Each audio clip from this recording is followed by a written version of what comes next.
السلام علیکم دوستو، معلومات کی دنیا میں خوش آمدید۔ دوستو، آج آپ کو جو میں معلومات بتانے کے لیے جا رہا ہوں وہ انتہائی دلچسپ ہے۔ دوستو، روایت ہے کہ حضرت داؤد علیہ السلام کی قوم کے 70,000 آدمی عقبہ کے پاس سمندر کے کنارے ایلا نامی گاؤں میں رہتے تھے، اور یہ لوگ بڑی فراخی اور خوشحالی کی زندگی بسر کرتے تھے۔ اللہ تعالیٰ نے ان لوگوں کا اس طرح امتحان لیا کہ ہفتے کے دن مچھلی کا شکار ان لوگوں پر حرام فرما دیا اور باقی دنوں میں شکار حلال فرما دیا، مگر اس طرح ان لوگوں کو آزمائش میں مبتلا فرما دیا گیا کہ ہفتے کے دن بے شمار مچھلیاں آتی تھیں اور دوسرے دنوں میں نہیں آتی تھیں۔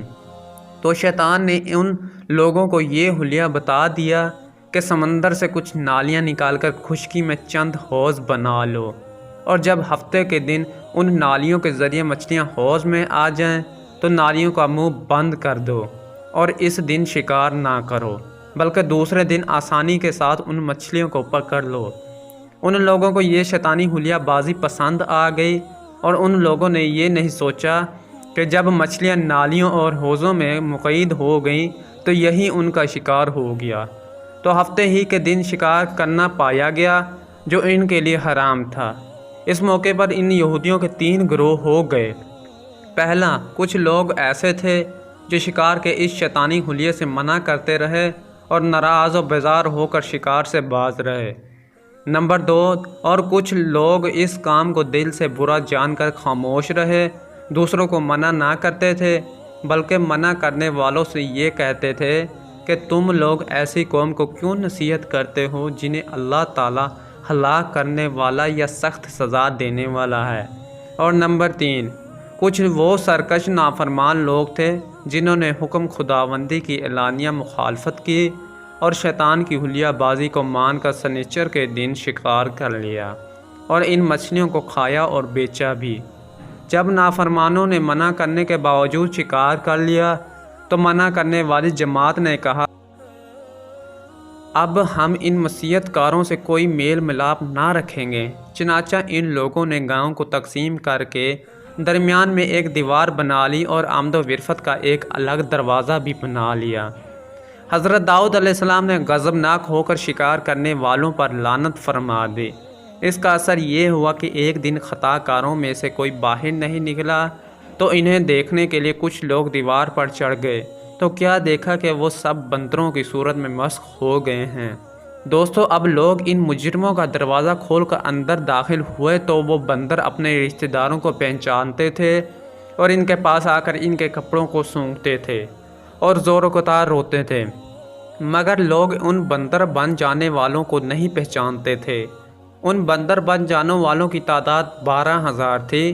یہ سب 3 دن تک زندہ رہے اور اس درمیان میں کچھ بھی کھا پی نہ سکے، بلکہ یوں ہی بھوکے پیاسے سب کے سب ہلاک ہو گئے۔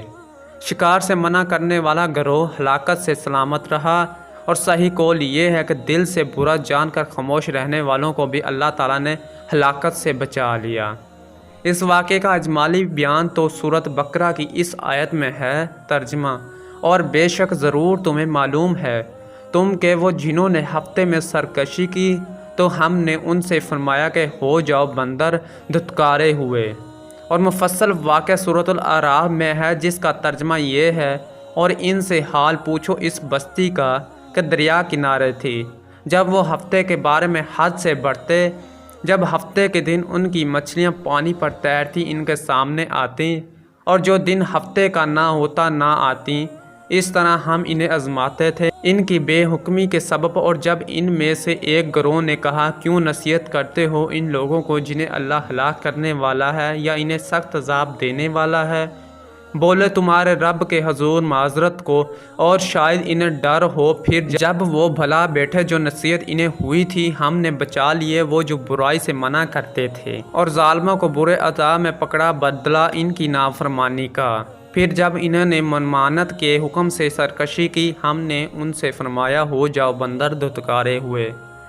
معلوم ہوا کہ شیطانی حلیہ بازوں میں پکڑ کر اللہ تعالیٰ کے احکام کی نافرمانیوں کا انجام کتنا برا اور کس قدر خطرناک ہوتا ہے، اور خدا کے نبی جن بد نصیبوں پر لعنت فرما دے وہ کیسے ہولناک عذاب الہی میں گرفتار ہو کر دنیا سے نیست و نابود ہو کر عذاب نار میں گرفتار ہو جاتے ہیں اور دونوں جہاں میں ذلیل و خوار ہو جاتے ہیں، نعوذ باللہ۔ اصحاب الہ کے اس دل ہلا دینے والے واقعے میں ہر مسلمان کے لیے بہت بڑی عبرتوں اور نصیحتوں کا سامان ہے۔ کاش اس واقعے سے مسلمانوں کے قلوب میں خوف خداوندی کی لہر پیدا ہو جائے اور وہ اللہ رسول عز و جل صلی اللہ علیہ وسلم کی نافرمانیوں کی پکنڈیوں میں بھٹکتے سے منہ موڑ کر صراط مستقیم کی شاہراہ پر چل پڑیں اور دونوں جہانوں کی سر بلندیوں سے سرفراز ہو کر اعزاز و اکرام کی سلطنت کے تاجدار بن جائیں۔ تو دوستو آج کی ویڈیو کیسی لگی؟ اگر ویڈیو اچھی لگے تو ویڈیو کو لائک کیجیے گا، اور اگر ابھی تک ہمارا چینل سبسکرائب نہیں کیا تو چینل کو سبسکرائب کیجیے گا